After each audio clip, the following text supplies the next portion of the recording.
problem. Let me pull this little button real quickly. The Yoga of Arjuna grief, what we call the disintegrated personality. So Arjuna's proclivities, his vasanas were drawing him in one direction, and his mind, his emotions were pulling him in a second direction, and his doubts and hesitations were pulling him in a third. The end result was paralysis.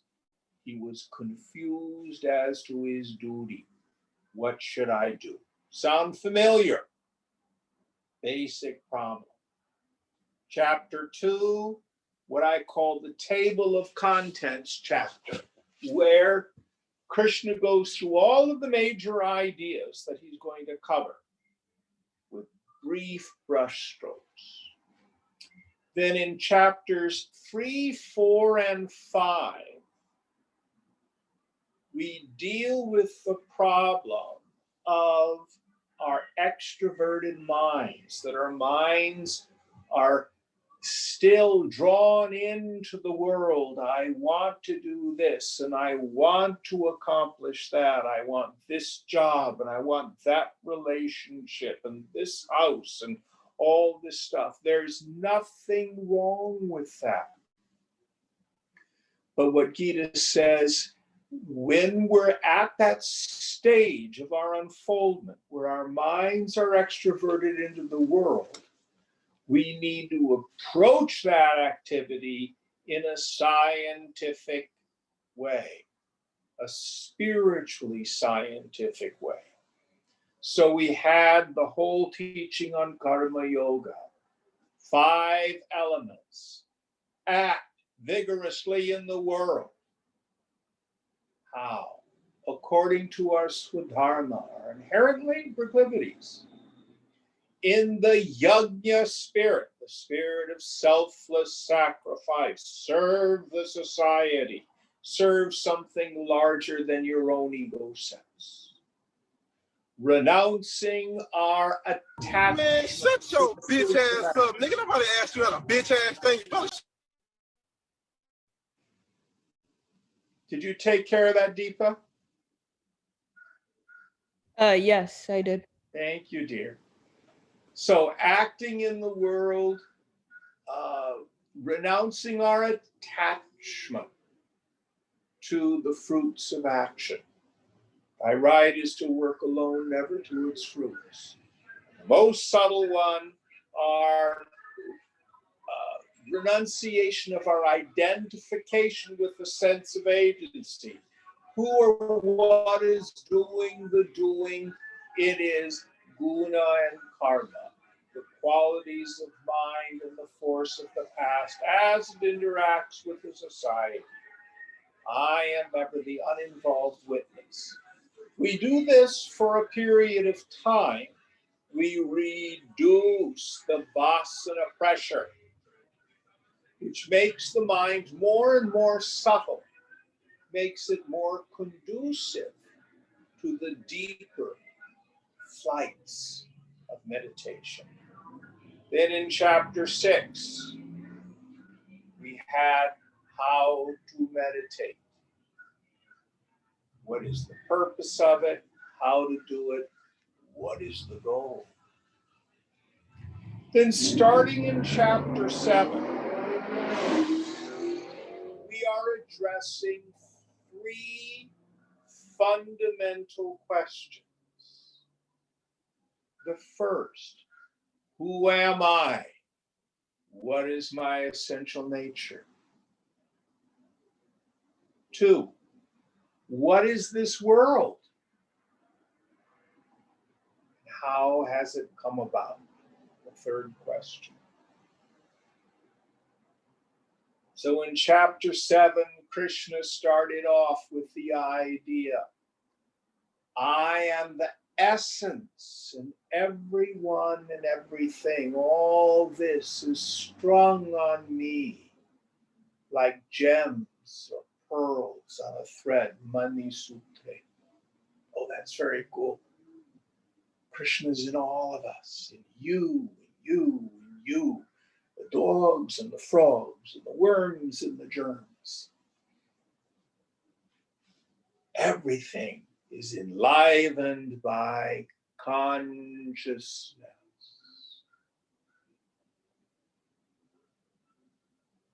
And then as we begin to look at this world, he said, well, I've got a lower prakriti, lower nature, which is the entire phenomenal world. But it's made up of consciousness. So this world comes about in the same way that a dream comes about. He says, my higher prakriti is consciousness.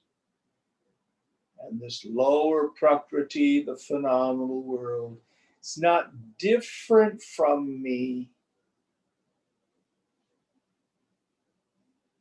But is it really in me? And Krishna says, I'm not in the world is in me. This becomes very easy to understand if we go to something very simple. If you visualize a strawberry, close your eyes and do that. First of all, we're going to deal with causation in 3 ways: material cause, instrumental cause, and efficient cause. Material cause. What'd you make your strawberry out of? Nothing more than the fabric of your mind. Where did you do it? It's not like a potter's wheel where you throw the pot. It's still just within your own consciousness and your chaitanya. You need no second and other instrument. And who did it? I did. You are the efficient cause. Now open your eyes. What is the difference between the visualization or the imagination of a strawberry and when you dream about a strawberry? Well, when I'm dreaming about the strawberry, it seems real. Isn't that our experience? Why? Because we have the phenomenon of initial ignorance. We call that falling asleep. Sleep is the non-apprehension of myself as the waker. Then when the mind imagines or projects the strawberry in the berry bowl with the milk and the sugar on the table with my friends there in the dream, it seems real. Do you incarnate into a dream? The dream is in you, you are not in the dream. Is the dream real? Well, it's certainly a real experience. But it's not solid, separate, substantial. It's imagination. And Krishna thunders, so is this world. Difference is who's doing the dreaming. The Lord imagines this. And we're introduced to a word in Sanskrit that's almost untranslatable. Sankalpa. Wish, will, thought, intention. Anybody have any other synonyms or definitions of sankalpa? Can you think of any? Commitment. Hmm? Commitment to do something. Commitment to do something. Sure, I like that. Yes. Firm intention to do something. Yes.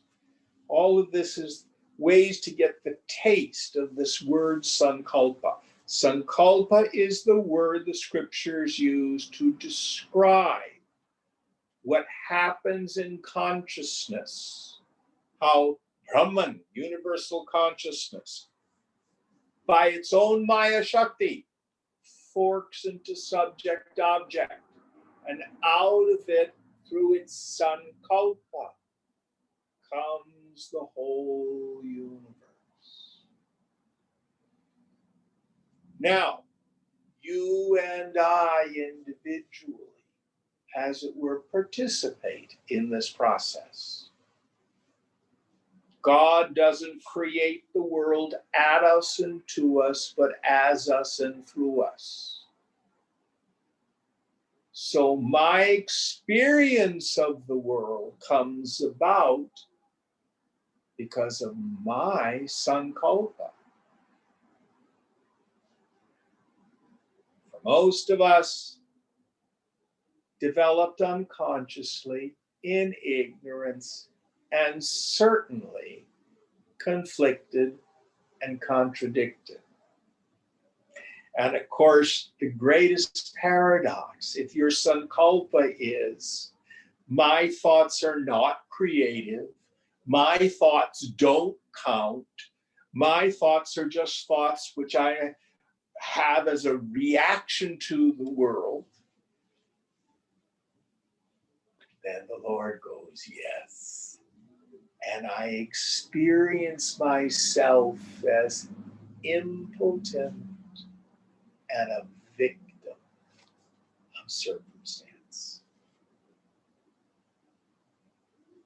We've used the law of sankalpa to disempower the law of sankalpa. It's a paradox. So, great yogis, understanding this, learn to have clear intention. So I talk about my definition of the law of sankalpa. Any sankalpa consistently maintained that isn't contradicted or conflicted tends towards grossification, manifestation. That's what happens. There's nothing wrong with imagination. Nothing in this world is accomplished without it.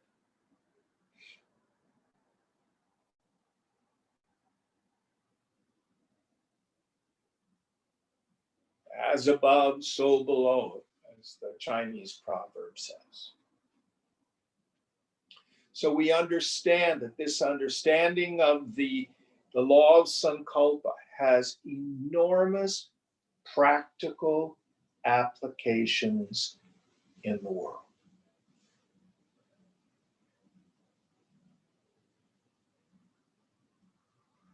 Any thoughts on this before we proceed? So now we're going to, did someone have a question?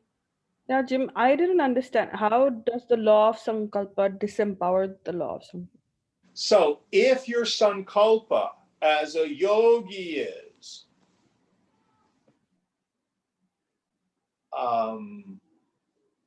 let's say you're doing healing work for another. They've asked you to work for them. I see this person as healthy and happy and holy. Or if you go take a Vipassana retreat and you do the metta meditation at the end, that's a sankalpa. But if on the other hand, you apply for a job because you have the intention, I want a job like this, and then your mind says, oh, I probably won't get it. I'm not very smart. They'll probably pick somebody else who's smarter than me, and I never seem to get what I want. I'm always just a loser. Life is hard. I have to struggle just to get by.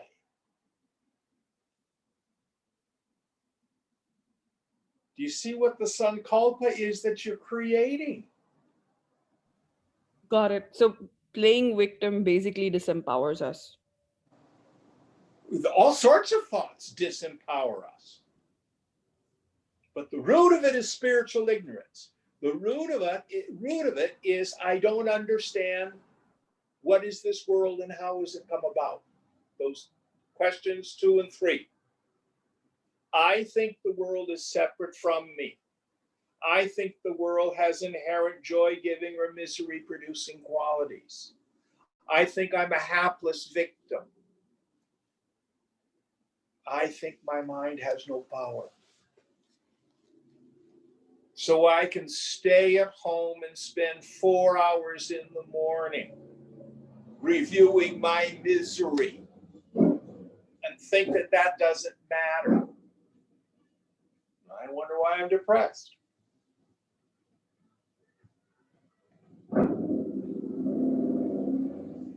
Does that make sense? Yes. Yes, thank you.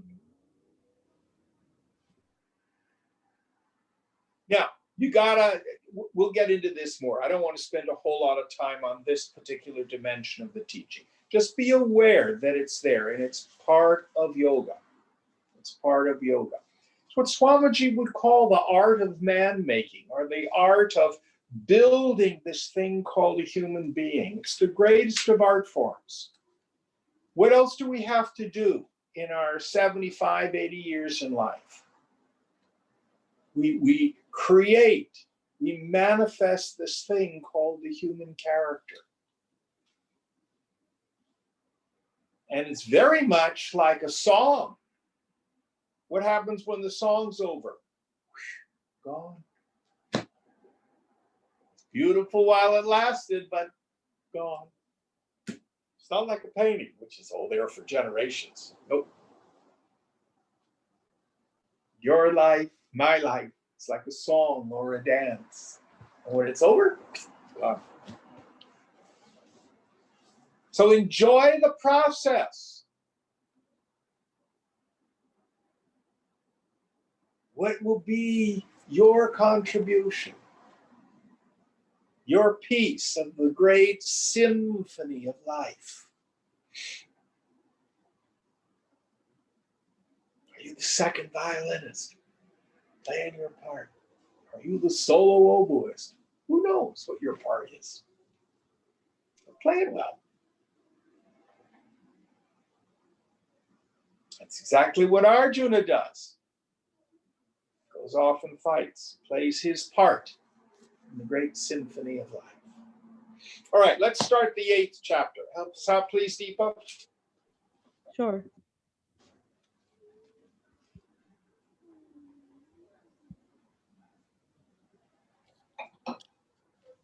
Kim tad brahma, kim adhyatmam, kim karma purushottama, adhibhutam cha kim prokta, madidevam kim uchyate.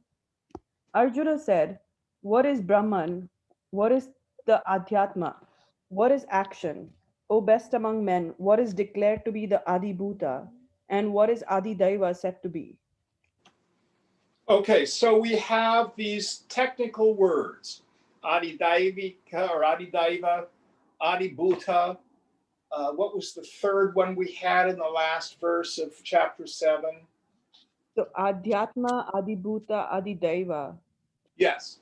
What is the essence of self?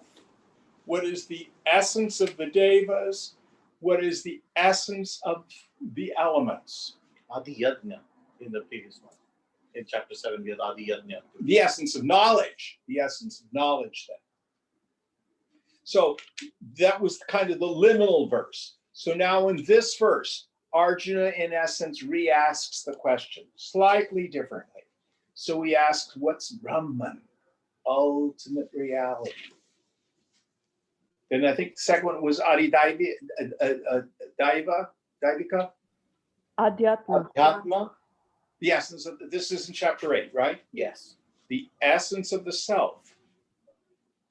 And the next one, Adibhuta. the essence of matter or beings or the material world.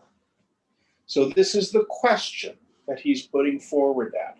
Again, we're dealing with these 3 questions. Who am I? What is the essence of a human being? What is ultimate reality? We can add that one. What is this world and how has it come about? These are the big questions we're going to be dealing with. Now, this word adidaivika or adidaiva, the essence of the devas. So the devas are usually translated as the gods or the demigods. In Gita, it means one of three things depending on context.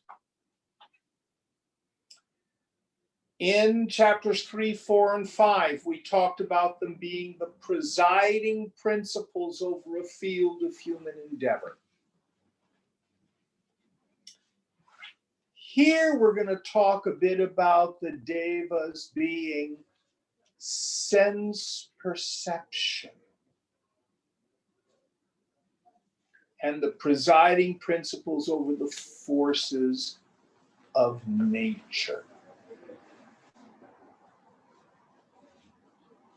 And when we talk about Bhutani, we don't mean ghosts. Isn't that what it means in Hindi? Yeah, we don't mean ghosts. Ghost, yes. We mean the Bhutas are they can be like the ancestors, but they mean phenomenal elements. All right, next verse, please.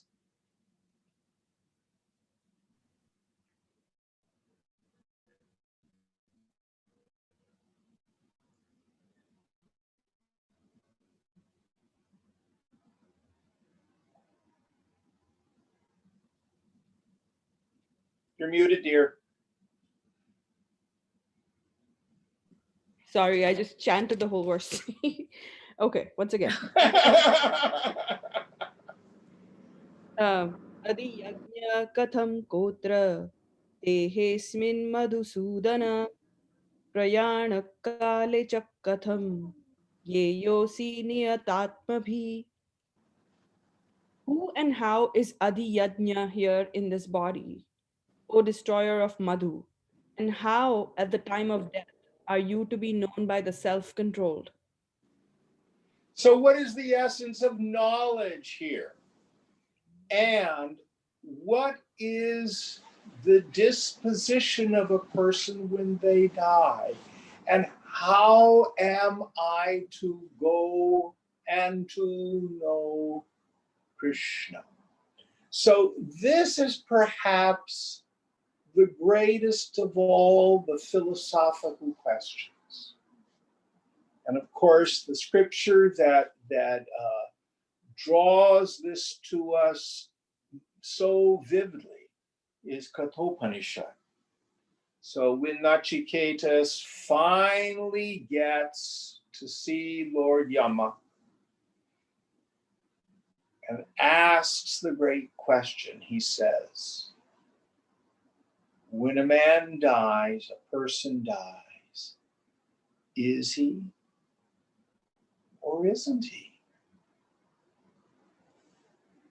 Now, this is a good question for us to deal with right here, right now. Some of us have had to deal with the great shock and sorrow of death. A parent, a loved one, a relative. Certainly we've been aware in this country over 600,000 who have died of COVID. Who knows what the numbers are in India, because I suspect so many are unreported.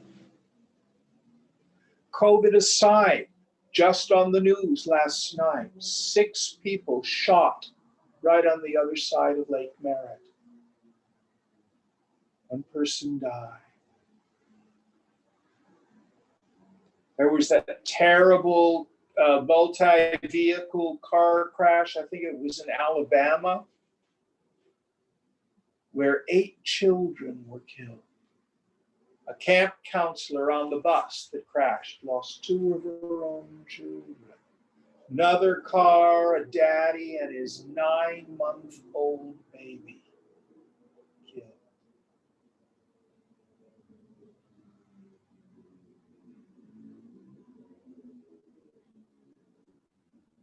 Death is something that happens in our world. Krishna says, certain is death for the born. But then he also says, certain is birth for the dead.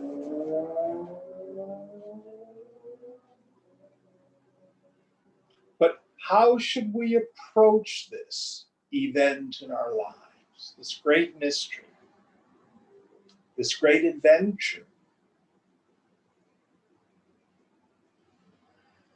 And how can we, if possible, assist those around us? It's the big question. It's the big question.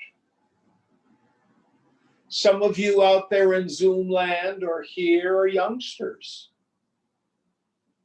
Most of us, when we're young, we feel immortal, like it's not going to happen, or if it's going to happen, it's going to happen a long way away. Others of us, are in our golden years. In the Hebrew scriptures, it says we get 70. That's 70 years. Anything above 70 is a bonus day.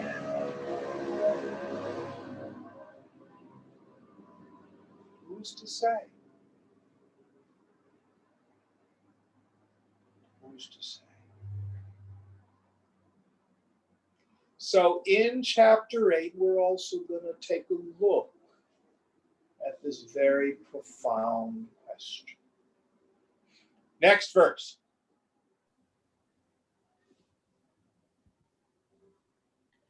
The next 2 stanzas are together, verses are together. Please. Sri Bhagwan Uvacha Aksharam Brahma Paramam Swabhavodhyatma Muchyate Bhuta Bhavodbhavakaro Visarga Karma Samgitah Adhibhutam Sharo Bhava Purushascha Devatam Adhiyoga Hame Vatra Dehe Deha Vritamvara. Brahman is imperishable, the supreme.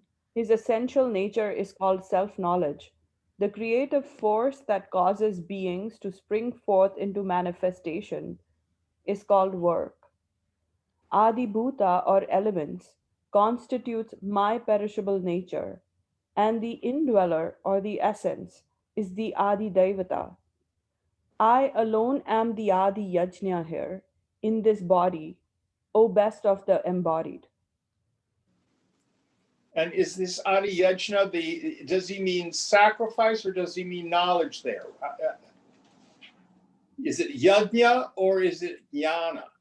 Yajna. Yajna. So the essence of sacrifice. All right. So this is a very rich verse.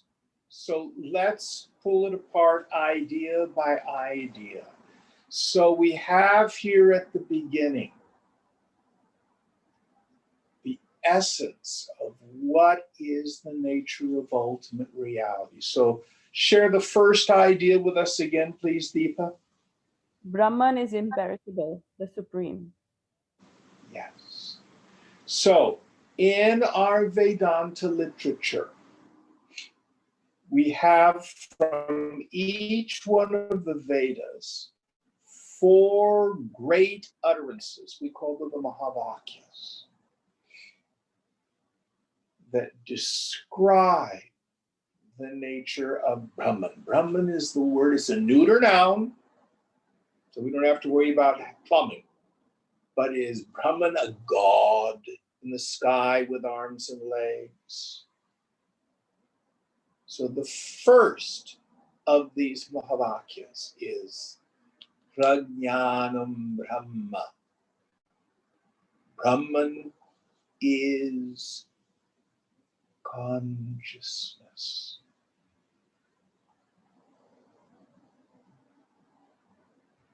Where is it located? It's transcendental. It's beyond the beyond the beyond the beyond the beyond. But it's also immanent, meaning it pervades the phenomenal universe. Do you have your butt in the creation? Yup. That means Brahman pervades you. What part of it is the manos or matos? The second Mahavakya. Ayamatma Brahma. This self is Brahma. Okay, the self. Well, I'm waiting to get myself. I'm going to go to the self store and get a self. You know, I'm waiting to achieve, attain, or acquire myself. No! The third one. Tat Twam Asi. You are that. Huh? Little old me? How can I be the infinite? I have a hard enough time just paying my bills. You need to do some yoga. So we have Shravana, hearing the scriptures, Mananam, thinking about it, and then Nididhyasana, hours and hours of intense practice and meditation.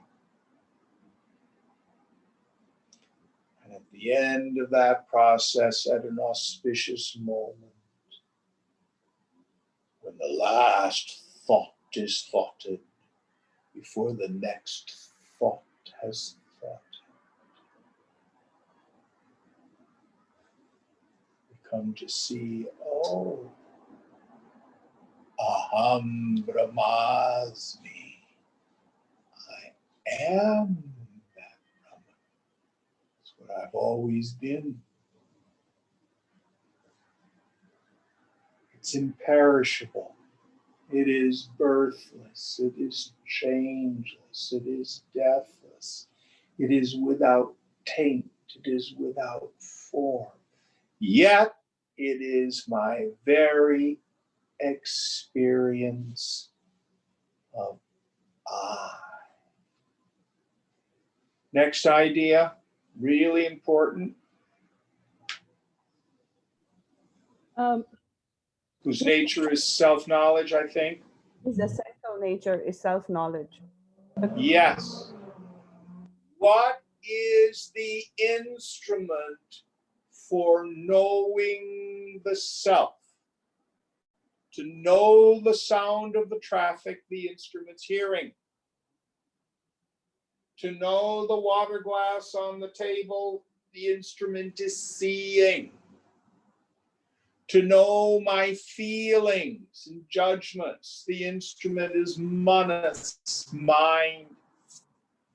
To know thoughts, the instrument is buddhi, intellect.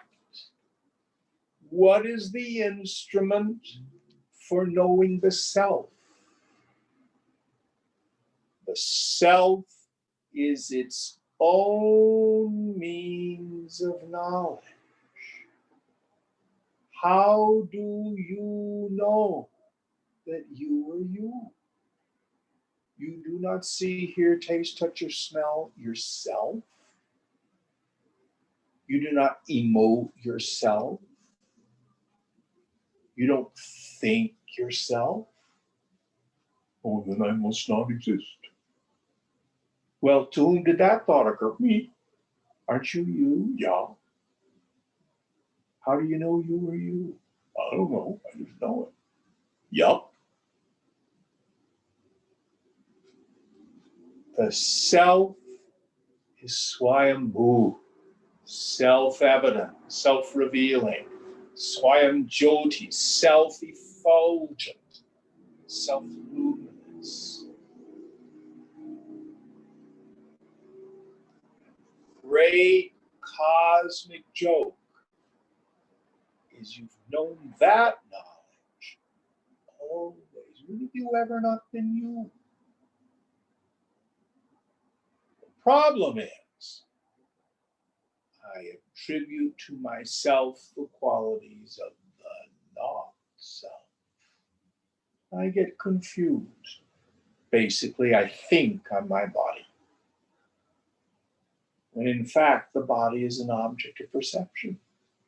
The body is not self. Next idea. The creative force that causes beings to spring forth into manifestation is called work. It's called what? Work.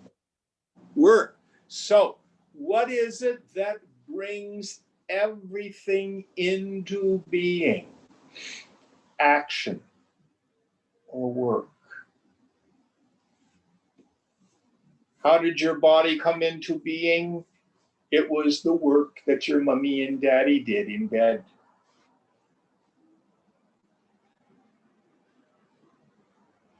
What is it that brings plants into being? You sow them in the ground, you plow, you water, you tend. Work.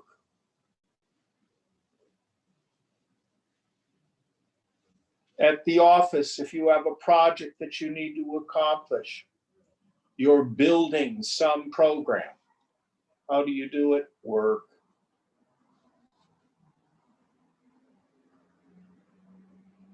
You're in school and you want to pass a particular class.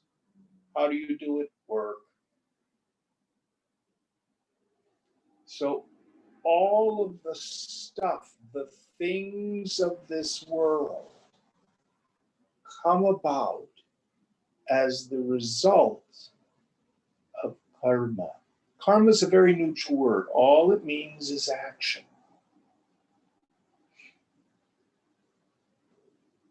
Any thoughts on this? Next idea. Adibhuta or elements constitutes my perishable nature. So, we've talked a bit about this prakriti, this lower nature. And in yoga, they are always identified with the tanmatras, the 5 elements: earth, air, fire, water, and space, or sky. I had a terrible time with this in my early studies because, earth isn't an element, helium is an element, iron is an element, argon is an element. Earth or sky is not an element. And it all has to do with a misunderstanding of what yoga says this world is. So the example I like to use, so you folks here in my living room, can you see the coffee table here in the living room? What's it made out of? Wood. What's wood made out of? Carbon. Carbon, yeah. So we would say that the fundamental element that the wooden table is made out of is carbon. Now, let's say tonight you go home and you dream you're at satsang. And you dream you're seeing the coffee table. What is the coffee table of your dream made of? It's not made of carbon. It's made of seeability. I can see it. Tasteability. If I spilled salsa on it, you could lick it up. Touchability. You could reach out and touch it. Hearability. And if I polish the table with lemon oil, smellability. So the tanmatras are the combinations of the sensory experiences, the sense organs manifesting as sense objects in a dream. But yoga says this is only a grossified form of that. So we say it's a wooden table, it's made essentially of carbon. Actually, it's seeability, tasteability, touchability, hearability, smellability. Earth is how something smells. You can smell the good earth when you're a farmer. Air, something's touchability. Earth, air, fire, seeability at night, the fire you can see. Water, something's tasteability. And space, sound occurs in space. So don't think that it's just the ancients not understanding chemistry. It's the ancients having a poetic way of indicating that all the phenomena that we sense in the world is a combination of these five sense perceptions in various forms and permutations. So what Krishna is saying, that this phenomenal world is comprised of seeability, hearability, tasteability, touchability, smellability in various permutations, becoming what we call name and form. Any thoughts on this? Next idea. And the indweller or the essence is the Adi Devata. Okay, so the indweller or the essence. What is the Devata? So we can interpret this in so many different ways. For the ordinary person, we would say that's, in a sense, my ego sense, the subtlest part of the mind.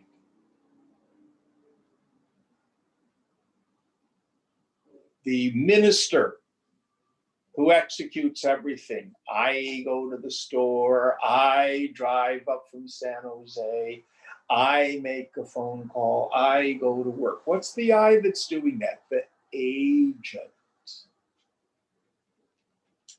The agent. And the one I see, I hear, I taste, I touch, I smell. So that indwelling sense, Adi Devata is calling. Next idea. I alone am the Adi Yajna here in this body, O best of the embodied. So I am the essence of sacrifice. Now, this is great, great stuff. Why do I do what I do? From the moment I get up in the morning to the moment my head hits the pillow at night, the human being is engaged in one huge activity.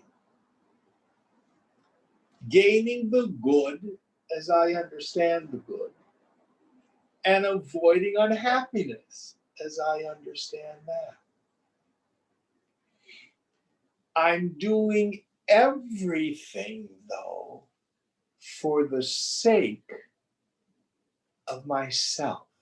Now, in prior chapters 3, 4, and 5, we talked about this metaphor for the yajna,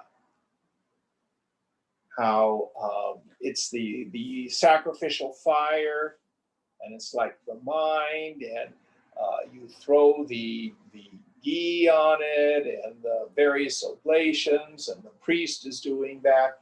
So all of that stuff, he says, I am all of those elements of the yajna. But what we're saying here is everything I do is to try to be happy. Why are you going to work? To get the money. Why do I want the money? So I can pay the rent. Why do you want to pay the rent? So I'm not out on the damn street. I'll be happier that way. But what in fact is always happening, I desire something. And when desire and object of desire become one, when I get what I want, for a moment, the mind comes home.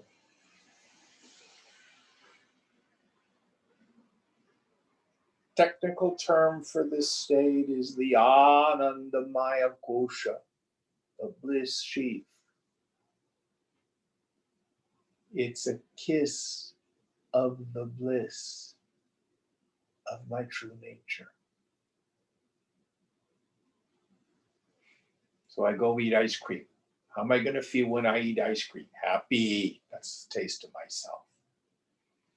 I go buy some jewelry. How am I going to feel when I get the jewelry? Happy. It's a taste of myself. I buy flowers and chocolates for my wife. How am I going to feel when she goes, oh, hubby, you're so nice. I love you. How does I feel when she's so happy? I'm happy too. It's all for the sake of myself.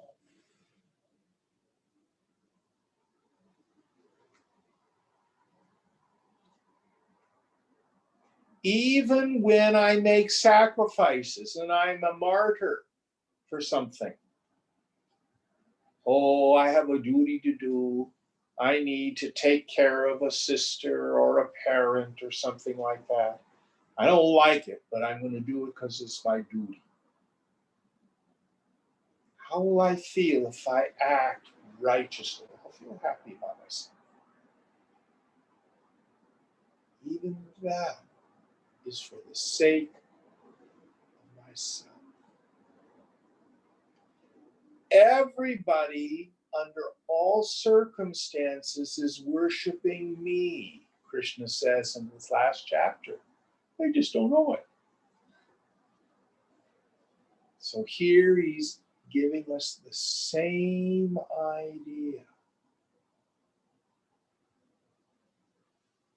Now, in the end, what does yoga invite us to do? There's nothing wrong with getting what you want in the world in order to be happy. But if there were a way to be happy independent of the world. Oh, I really want ice cream. I can't eat ice cream anymore. I'm diabetic. I mean, no happiness? No. All I have to do is let go of the mind's yearning. Let it come home.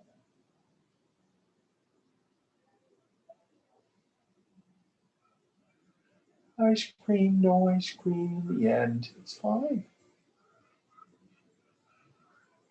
Because I can go to the direct essence of happiness.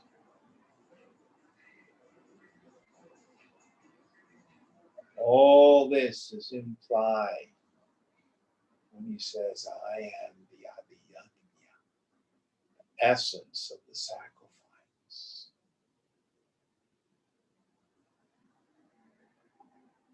Next idea. That's it, Jim. That's right. All right, next verse.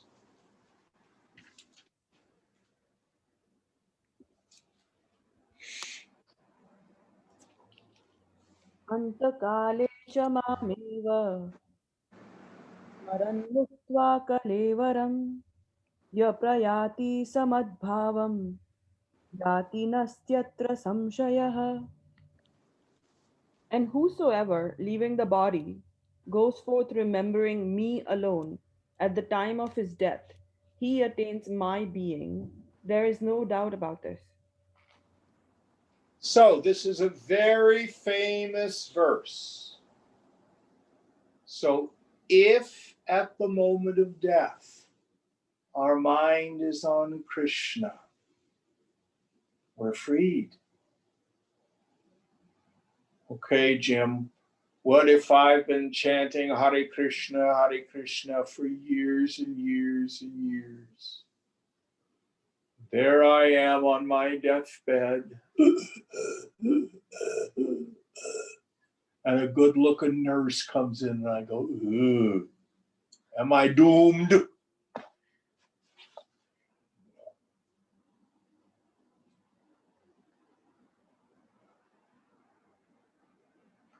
What if I'm on my deathbed and I'm frightened? Am I doomed?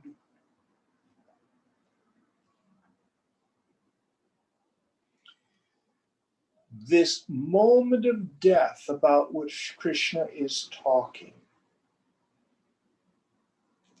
is when the subtle body springs out of the physical body. If you've ever known anybody who's had a near-death experience, you get kind of a taste of this. There's frequently like a tunnel, and loved ones or beings will be there. And then there's frequently for people a light. And in the presence of that light, your whole life flashes in front of you.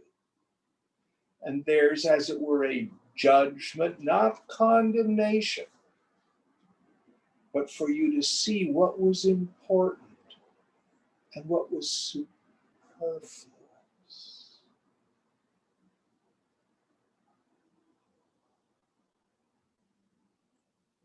And if you talk to people who've been through this, almost without exception, they'll say, well, what was important were those little acts of kindness that I did for other people. The degrees and the bank account and the clothes and the jewelry was meaningless. It was, did I love people? Was I forgiving? Was I generous? Was I open-hearted? Don't believe me. Ask people who've had these near-death experiences. So if we have prepared our life through God consciousness, we've done our best to live and move and have our being in God.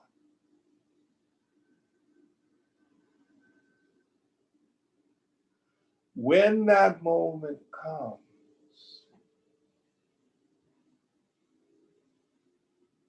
we pass beyond that judgment layer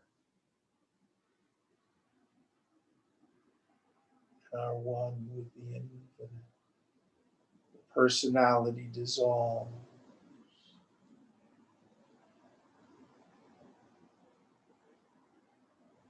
Now, you can have that even before you die. Yoga thunders.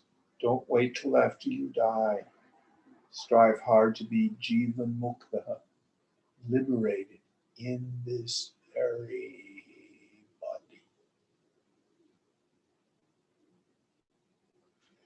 I can remember years and years and years ago when Swamiji was with us, was alive.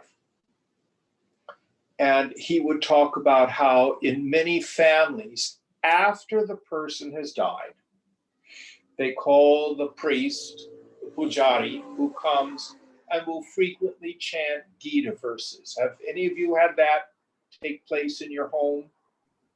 Yes. Swamiji would say, of what use is Gita after they're dead? They should hear Gita when they're alive.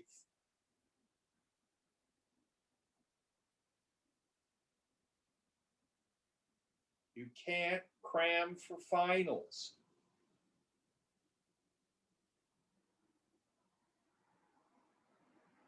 What happens to the mind at the moment of death, we build through a lifetime.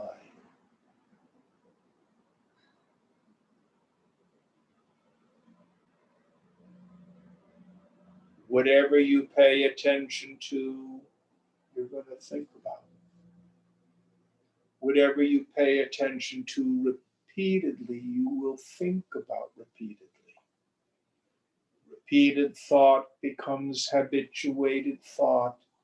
That sinks into the unconscious. That becomes the law of our lives.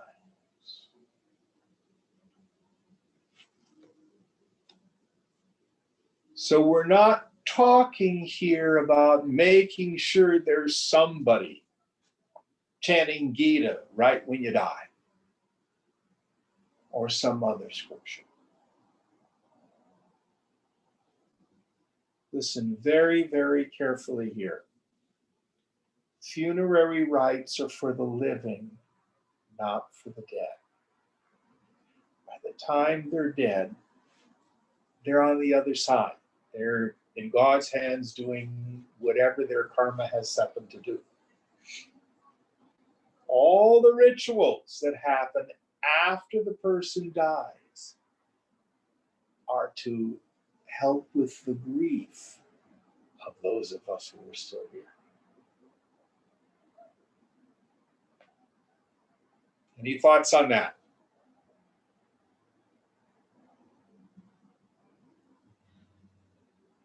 So, if you want to have Krishna or God foremost in your mind at the moment of death, you prepare that by a lifetime of focusing your attention on God.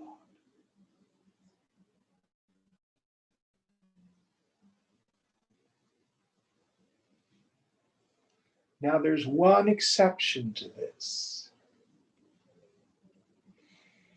If, as death approaches, you or your loved one has the great punya, the great merit, to have a person of realization there, they're able to hold that sacred space.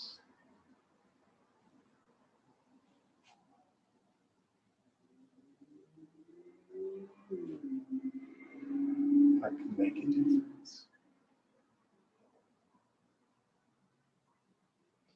So if you're near a relative who's transitioning, whoa, please don't leave us. We love you so much. Don't do that. All that does is bring the mind's attachments back to the body. Oh, go very deep. Tune up your mind. Be in as deep a meditation as possible.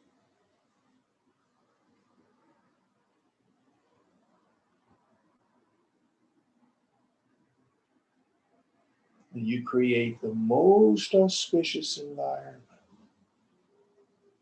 for their easy transition.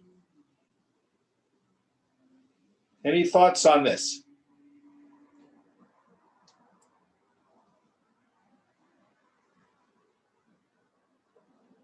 Next verse.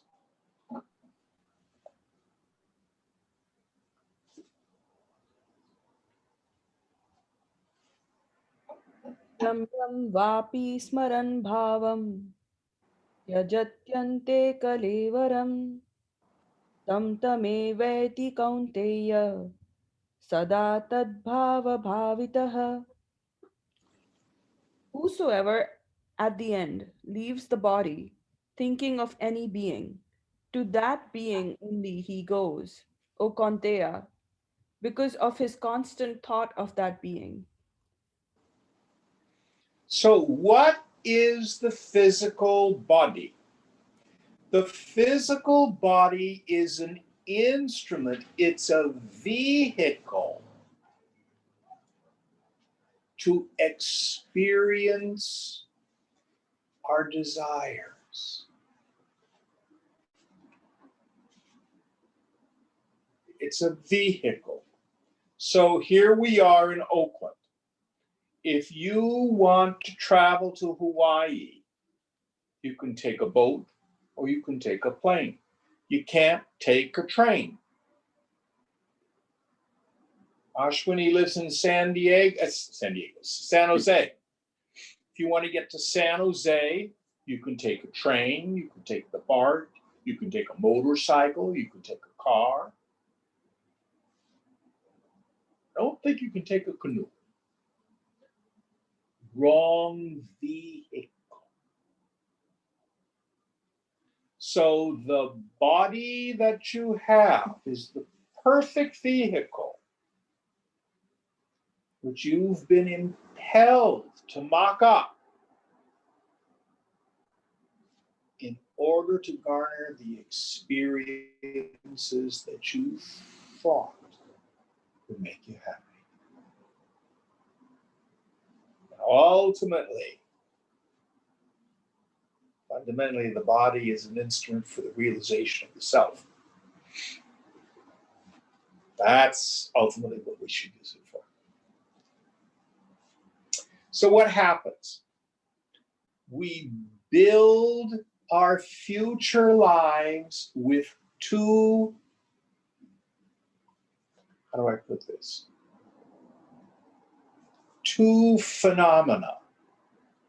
What we call sanchitta karma and agami karma. What is sanchitta karma? Sanchitta karma is the karma of the past, which has yet to fructify. So, Vinayak, where were you born? Pune. Okay, and you're a man. How much do you weigh? About 190 pounds. 190 pounds. All right. And what do you do for a living? I'm an engineer. Okay. So let's say, for the sake of our discussion, 2 lifetimes ago, you thought, oh, it would be so much better if I'd been a Russian ballerina. I've always thought they must be so happy. And I want to be an Indian fellow born in Pune who moves to America to be an engineer.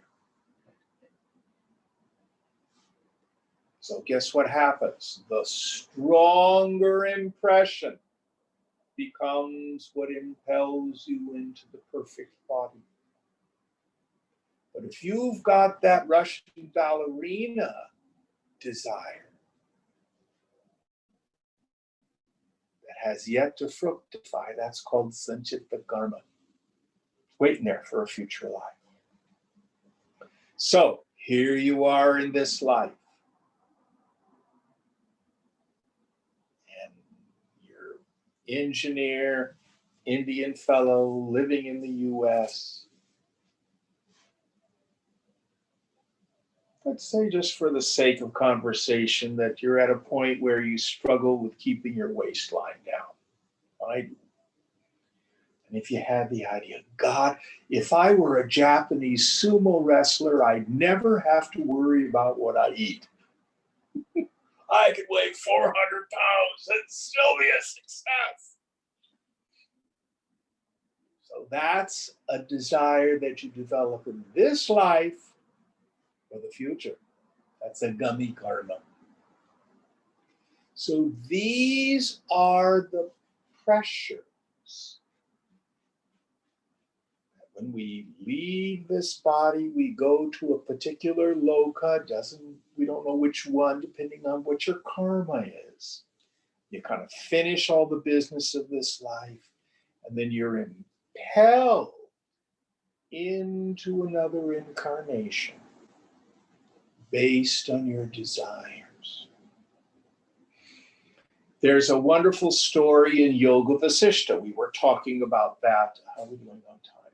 Before class, where this sage named Vasishta is sitting there in his house, and he's poor. He's a poor Brahmin. He looks out the window and he sees a king pass and in procession with all his retinue, and he thinks, oh, it would be so much better if I were a king. So he has to come back as a king. That's simplistic, but this is the idea. You don't have to believe in reincarnation to get value from this teaching. I was talking with a young man today. He has a beautiful apartment in Alameda. He took a vacation to Los Angeles. And he has friends down there, and they were going around the Silver Lake district, and his friend down there bought a house there 30 years ago, and it's so fantastic. And he was thinking, oh, it would be so much nicer to live in Pasadena. I'd have all these people there. I could afford to buy a house, blah, blah, blah, blah, blah, blah. Have you ever had that thought? Where I am just isn't enough. It would be so much better if I went someplace else. That's the same idea. Same idea. So whatever sankalpa we have, I'll be happy if I have this. It'll be better if I do that. We can look at it from the larger question that Krishna is talking about. What happens at the moment of death that impels us into a new incarnation? But practically speaking, we call this kind of thinking in the 12-step traditions a geographic. That I think if I change my external circumstances, I'll be happier.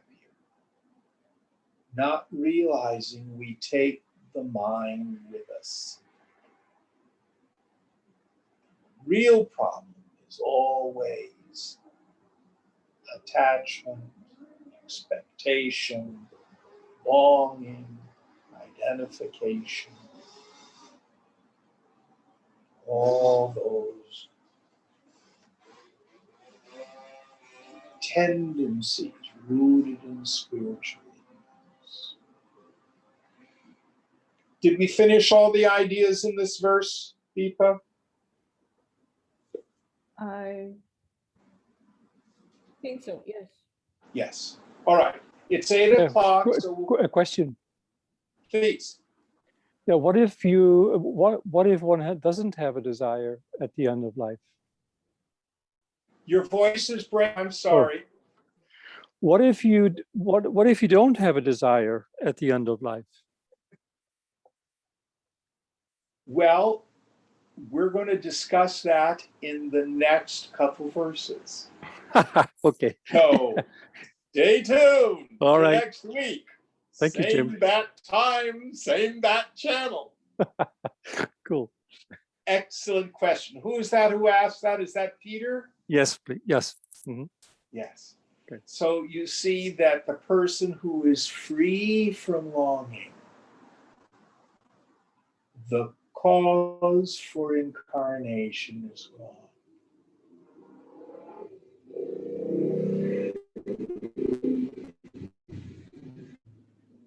And in the Western traditions, the idea is I want to go to heaven, I want to be immortal. Or people are afraid of dying, I want to stay and live to be 150. In yoga, one of the ways we describe moksha is freedom from birth. But this is a subtle and nuanced thing, and we'll get to that. You set up next week's class, Peter. Thank you. Let's do a chant, and if other people have questions, maybe some of the new people will hang out a bit. Om Purnamada Purnamidam Purnat Purnamudachyate Purnasya Purnamadaya Purnameva Vashishyate. Om Shanti Shanti Shanti. Hari Om Sri Guru Pyo Namaha. Hari Om. Om. Thank you all. Anybody else have any other questions? Who wants to hang out? I have a question. Speak up so everybody can hear you. I think I'm still a little confused when you talked about what is the vehicle for knowing the self. Yes, I said the physical body is an instrument for self. Oh, no. The instrument for knowing the self is the self itself. Huh? Yes. How does that work? Are you you? Yes. How do you know it? I just know it. What is the instrument for knowing yourself? What do you taste like? What do you smell like? Not your body. You said that we don't know any, and we don't know any of that, right? Well, I didn't say you don't know it. I say you don't know it through an instrument. Are you a feeling? Are you an emotion? Yes and no. Well, did you have a bad day this week? Yeah. Did you disappear? No. Did you have a good day this week? Yeah. Were you more there? No, I was just there. It's the same you. Yeah. So you're not dependent on the feeling. In fact, you know the feelings. And you're not a thought. You can have a thought, oh, it's me. I am that self. But that doesn't create you. Self is self-evident. The self is self-revealing. The self, they say, well, this scripture said is self-knowledge is its nature. I know I'm me.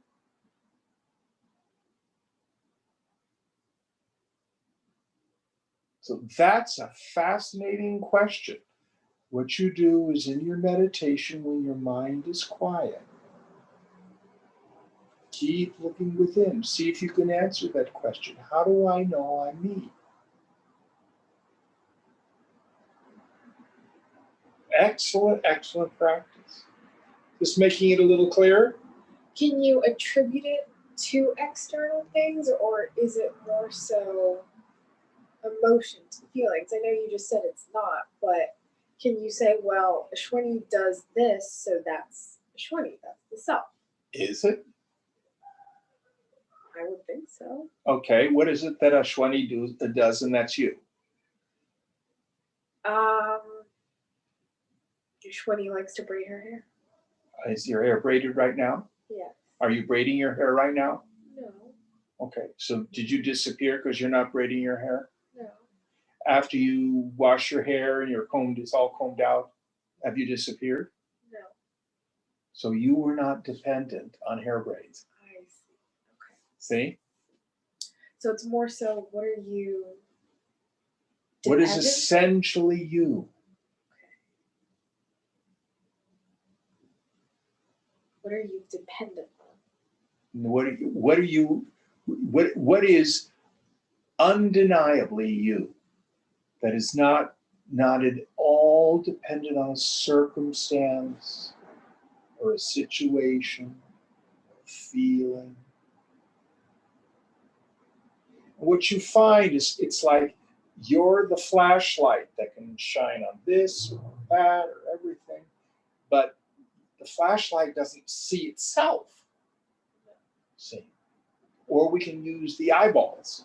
So look at the coffee table. Look at the glass. Look at the lamp. Now look at your eyes. Can you look at your eyes? No? Oh, but you must not have eyes if you can't look at your eyes. Do you see? Yes. Can you see seeing? No. But you know you see. Yeah. Likewise, So the what self is behind even all that. So what do I know about Ashwini? Well, that's knowing things about your body, or knowing things about your behavior, or knowing things about your feelings or your thoughts or your characteristics. So when the psychologists say, know something about yourself, they're talking about your psychology, that you are deeper than even your psychology. Can you give me an example? Okay, I'm a gay man. Well, actually, no, that's behavior of the body, qualities of thought and feeling.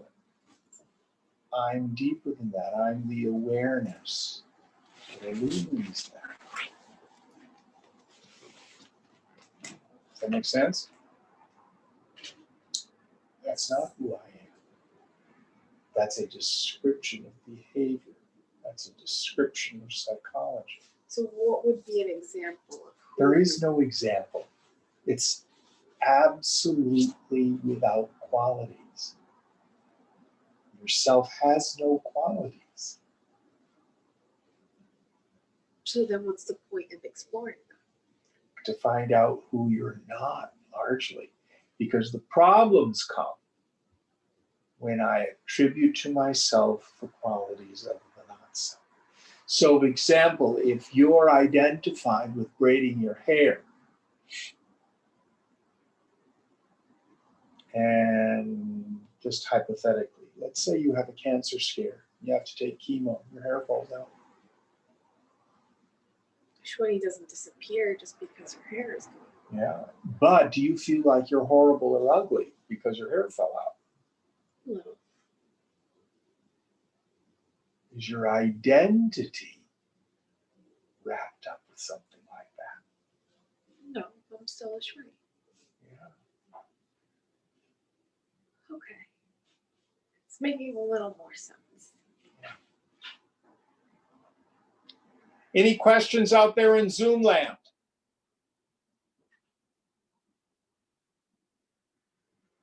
All right. I'm going to sign off. Good night. Good night, Jim.